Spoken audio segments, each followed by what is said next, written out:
बाप तुम बच्चों को श्रेष्ठ बनाने का सहज रास्ता बताते हैं। एक तो कर्मेंद्रियों को वश करो, दूसरा दैवी गुण धारण करो। कोई गुस्सा आदि करे तो सुनो नहीं, एक कान से सुन, दूसरे से निकाल दो।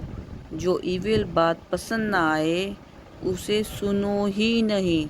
देखो, पति क्रोध करता है, मारता है, तो क्या करना चाहिए?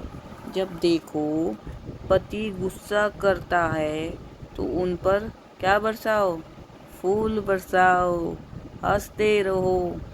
युक्तियाँ तो बहुत है। कामेशु दुष्य होते हैं ना। अब लाइन पुकारती है, एक द्रौपदी ने सब है। अब बाप आए हैं नग्न होने से बचाने। बाप कहते हैं, इस मृत्यु लोक में ये तुम्हारा अंतिम जन्म है।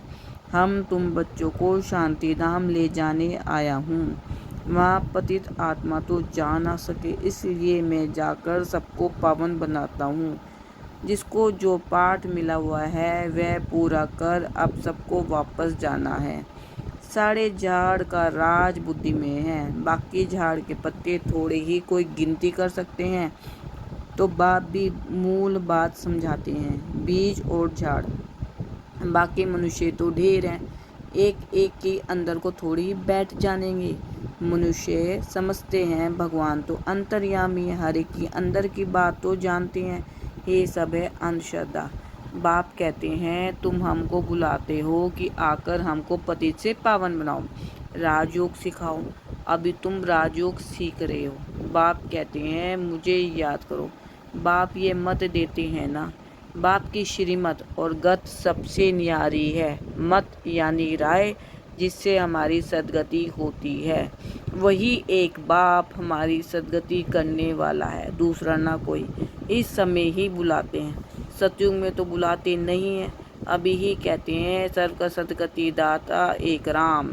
जब माला फेरते हैं तो फिरते फिरते जब फूल आता है तो उनको राम कहे आंखों पर लगाते हैं। जपना है एक फूल को, बाकी है उनकी पवित्र रचना। मालों को तुम अच्छी रीति जान गए हो, जो बाप के साथ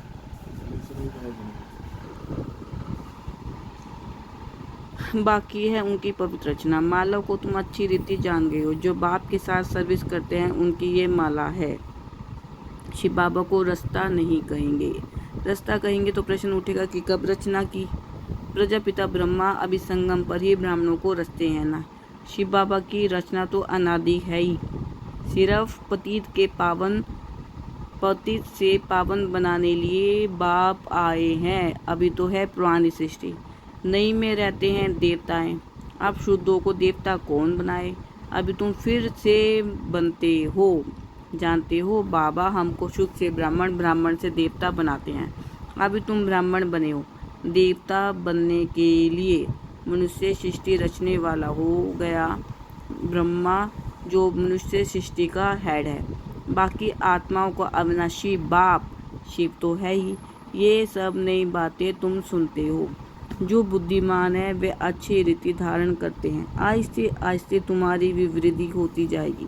अभी तुम बच्चों को समृद्धि आई है। हम असूल देवता थे, फिर 84 जन्म कैसे लेते हैं, सब राज तुम जानते हो। जास्ती बातों में जाने की दरकार ही नहीं है।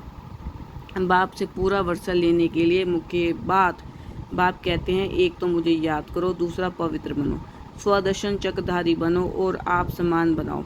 कितना सहज है, सिर्फ याद ठहरती नहीं है। नॉलेज तो बड़ी सहज है। अभी पुरानी दुनिया खत्म होनी है, फिर सतयुग में नई दुनिया में देवी देवताएं राज्य करेंगे। इस दुनिया में पुराने थे पुराने ये देवताओं के चित्र हैं, वह इन्हों के महल आदि है। तुम कहेंगे पुराने थे पुराने, हम विश्व के महाराजा महारानी थे। शरीर तो खत्म हो जाते हैं, बाकी चित्र बनाते रहते हैं। अभी ये थोड़े ही किसको पता है कि लक्ष्मी नारायण जो राज्य करते थे वह कहाँ गए, रजाई कैसे ली। बिरला इतने मंदिर बनाते हैं परंतु जानते नहीं, पैसे मिलते जाते हैं और बनाते रहते हैं। समझते हैं ये देवताओं की कृपा है। एक शिव की पूजा है, अब वह बिचारी भक्ति। ज्ञान देने वाला तो ज्ञान सागर एक ही है, बाकी है भक्ति मार्ग। ज्ञान से आधा कल्प सदगति होती है, फिर भक्ति की दरकार नहीं रहती। ज्ञान, भक्ति, वैराग्य। अब भक्ति से पुरानी दुनिया से वैराग्य। पुरानी अब खत्म होनी है, इससे आसक्ति क्या रखे। अब तो नाटक पूरा होता है, हम जाते हैं घर। वह खुशी रहती है। कई समझते हैं मोक्ष पाना है तो अच्छा है, फिर आएंगे नहीं। आत्मा बुदबुदा है जो सागर में मिल जाता है। ये सब गपोड़ हैं। एक एक्टर तो एक्ट करेगा जरूर। जो घर बैठ जाए वह कोई एक्टर थोड़ी हुआ। मोक्ष होता नहीं, ये ड्रामा नादी बना हुआ है। यहाँ तुमको कितनी नॉलेज मिलती है, मनुष्यों की बुद्धि में तो कुछ भी नहीं है। तुम्हारा पार्ट ही है बाप से ज्ञान लेने का, वर्षा पाने का। तुम ड्रामा में बंधाए मानो, पुरुषार्थ जरूर करेंगे। ऐसे नहीं ड्रामे में होगा तो मिलेगा, फिर तो बैठ जाओ। लेकिन कर्म बगैर कोई रह नहीं सकता है, कर्म संन्यास हो ही नहीं सकता। अच्छा, मीठे मीठे सिकिल दे बच्चों प्रति माता पिता बाप दादा का याद प्यार और गुड मॉर्निंग। रूहानी बाप की रूहानी बच्चों को नमस्ते। हम रूहानी बच्चों की रूहानी बाप दादा को दिल व जान से सिख व प्रेम से नमस्ते, गुड मॉर्निंग, शुक्रिया मीठे मीठे बाबा। धारणा के लिए मुख्य सार। योग बल की ताकत से अपनी कर्मेंद्रियों को शीतल बनाना है, वश में रखना है। एवियल बातें ना तो सुननी है ना सुनानी है। जो बात पसंद नहीं आती उसे एक कान से सुन, दूसरे से निकाल देना है। योग बल की ताकत से अपनी कर्मेंद्रियों को तो शीतल बनाना है, वश में रखना है। ईविल बातें ना तो सुननी है ना सुनानी है। जो बात पसंद नहीं आती उसे एक कान से सुन, दूसरे से निकाल देना है। सेकंड पॉइंट है, बाप से पूरा वर्षा लेने के लिए स्वदर्शन चक्रधारी बनना है। पवित्र बन आप समान बनाने की सेवा करनी है। आज का वरदान है, मुरली के साज द्वारा माया को सरेंडर कराने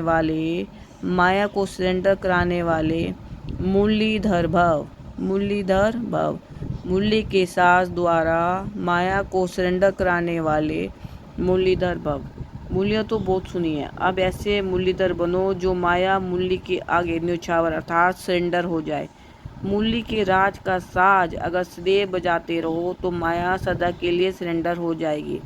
माया का मुख्य स्वरूप कारण के रूप में आता है। जब मुरली द्वारा कारण का निवारण मिल जाएगा तो माया सदा के लिए समाप्त हो जाएगी।